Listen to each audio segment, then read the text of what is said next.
Le cariotype. Alors, tous les noyaux de toutes les cellules de ton corps contiennent la même information génétique. Une cellule de la peau contient donc la même information génétique qu'une cellule musculaire ou nerveuse.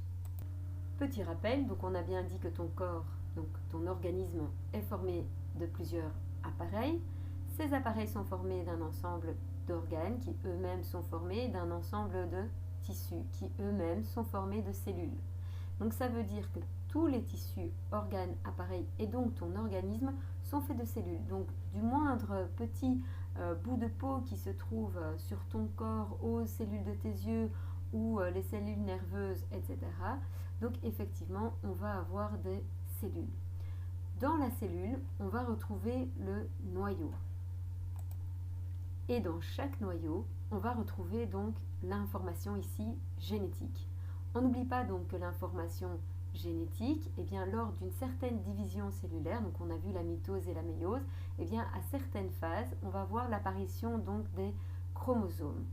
Il faut savoir que donc l'être humain va être formé de 46 chromosomes. Lorsqu'on aperçoit ces chromosomes au microscope, on se rend compte qu'ils sont un petit peu désordonnés. Donc en fait, les chercheurs vont classer en fait tous ces chromosomes par ordre de taille et par paire afin de pouvoir mieux les étudier. Donc ici, on va voir effectivement tous ces chromosomes en fait qui ne sont pas du tout ordonnés, donc ils sont un petit peu dans tous les sens. Et puis ici, c'est lorsque les chercheurs auront donc eu l'occasion de les classer, de les trier par ordre et par taille. Mais attention aussi, ils vont les trier par paire. Ça veut dire quoi? Alors attention ici, vous voyez ceci, on a l'impression que ça c'est un seul chromosome. En fait pas du tout, c'est bien deux chromosomes. Donc si vous regardez de plus près, donc si j'agrandis, voilà, ici, on voit bien, vous voyez que on a une sorte de ligne, mais en fait on a bien les deux chromatides qui s'y trouvent. Donc en fait ici on ne les voit pas bien les chromatides, mais là, vous voyez, on voit très très bien les deux chromatides. Donc là on a deux chromatides, un chromosome, deux chromatides, un autre chromosome. En fait, qu'est-ce qui se passe? C'est que effectivement, quand le chercheur il va placer tout ça, il va toujours mettre par exemple le chromosome 1 du papa avec le chromosome 1 de la maman. Donc en fait, n'oubliez pas que lorsqu'il y a eu fécondation, le spermatozoïde a amené la moitié de l'information génétique, tandis que la maman a amené l'autre moitié de l'information génétique. De ce fait, ici, on va avoir un chromosome qui vient du père et un chromosome qui vient de la mère. Alors forcément, le chercheur, il ne va pas savoir forcément qui vient du père et qui vient de la mère, mais en tout cas, il y en a toujours un des deux qui vient de l'un et l'autre vient de l'autre parent.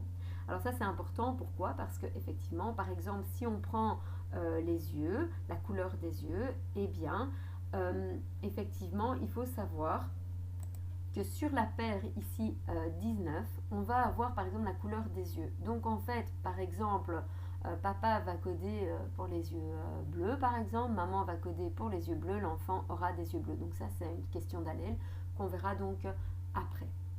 Autre différence, donc on vous a dit l'être humain, donc 46 chromosomes. En fonction des espèces, on ne va pas avoir forcément le même nombre de chromosomes ou pas forcément le même arrangement des gènes. Ça veut dire que les gènes ne vont pas forcément se trouver au même endroit. Donc par exemple chez l'être humain pour les yeux c'est sur la paire 19, mais peut-être que dans une autre espèce ça va être sur une autre paire. Or pour qu'il y ait effectivement une fusion, il faut absolument que les chromosomes soient homologues, c'est-à-dire qu'ils codent pour la même chose. Sur la paire 23, on appelle ça la paire sexuelle. Pourquoi? Parce que c'est elle qui va déterminer le sexe futur de l'enfant. Donc en fait, le sexe de l'enfant va être directement déterminé lors de la fusion de l'ovocyte et du spermatozoïde. Il faut savoir que l'ovocyte sera toujours un chromosome X. Donc ça, c'est sûr à 100%. Donc l'ovocyte, toujours X. Par contre, le spermatozoïde, soit il peut être X, soit il peut être Y. Si le spermatozoïde qui rentre dans l'ovocyte est X, on aura donc une petite fille. Par contre, si dans l'ovocyte, c'est un spermatozoïde qui porte le chromosome Y qui rentre, eh bien dans ce cas, on aura donc un petit garçon. Donc ces karyotypes sont ceux des êtres humains. Combien y a-t-il de chromosomes et de paires de chromosomes dans le noyau d'un être humain? Il y a donc 46 chromosomes, mais il y a 23 paires de chromosomes. Comment sont classés les chromosomes dans un karyotype? Donc ça a été dit ici. Donc par ordre de taille, on voit que c'est du plus grand au plus petit et par paire, sans oublier que la dernière paire va être la paire sexuelle. Ici, je vous propose de mettre pause pour avoir le temps de recopier donc les réponses aux questions. Comment différencier maintenant le karyotype d'une cellule? Donc on n'oublie pas que le karyotype d'une cellule est partout dans votre corps. D'accord? C'est bien une cellule qui comprend l'intégralité de l'information génétique, c'est-à-dire qu'il y a l'information génétique qui vient du papa et l'information génétique qui vient de maman. Il faut imaginer qu'on a des milliards de cellules et chaque cellule a bien l'entièreté de l'information génétique, sauf les gamètes. Donc les gamètes, on n'oublie pas, ce sont les ovocytes ou les spermatozoïdes qu'on appelle aussi les cellules reproductrices. Qu'est-ce qui va se passer? Ici, en fait, voilà, on voit donc, ça c'est deux karyotypes, d'accord, de gamètes. Qu'est-ce qu'on constate? Premièrement, il n'y a que la moitié des chromosomes, c'est-à-dire qu'on n'en a plus 46, mais on en a 23. Si on en avait 46, on aurait donc 1, 2. Or ici, on voit bien qu'il n'y en a que 1. Donc 1, 2, 3, 4, 5, donc ici jusqu'à 23 avec la paire sexuelle à la fin. D'accord? Donc on voit bien qu'il y en a 23. Ici, on n'a pas de paire de chromosomes.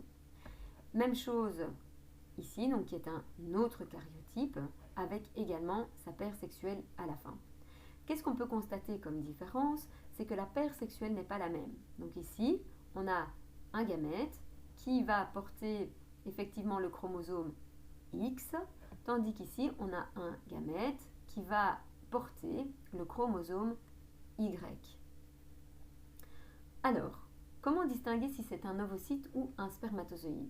Alors, le spermatozoïde, on peut le dire avec quasi certitude lequel des deux c'est. Pourquoi? Parce que le spermatozoïde est le seul à pouvoir porter le chromosome Y. Donc, c'est ce que je vous ai dit donc il y a 2 secondes, c'est qu'effectivement, l'ovocyte, il est toujours X. Donc, ça veut dire que ici, on a d'office le spermatozoïde, et en tout cas, ici, si on devait dire lequel des deux est l'ovocyte, c'est en tout cas celui-là. Mais attention, il y a quand même une petite subtilité, c'est qu'on a dit aussi tout à l'heure que le spermatozoïde pouvait être soit Y, soit X. Donc ici, on est sûr avec certitude que c'est un spermatozoïde. Par contre, ici, ça pourrait être soit un ovocyte, soit un spermatozoïde. Alors, comment on différencie un karyotype d'une cellule de la peau et celui d'une cellule reproductrice? Eh bien, on l'a dit, la cellule de la peau contient 46 chromosomes ou 23 paires de chromosomes, alors que la cellule reproductrice en contient 23.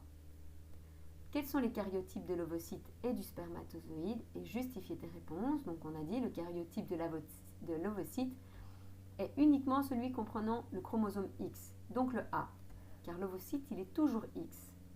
Par contre, les deux karyotypes présentés peuvent correspondre à celui du spermatozoïde, parce qu'un spermatozoïde peut soit avoir le chromosome Y, soit le chromosome X. C'est donc le spermatozoïde qui déterminera le sexe du bébé, et donc pas l'ovocyte.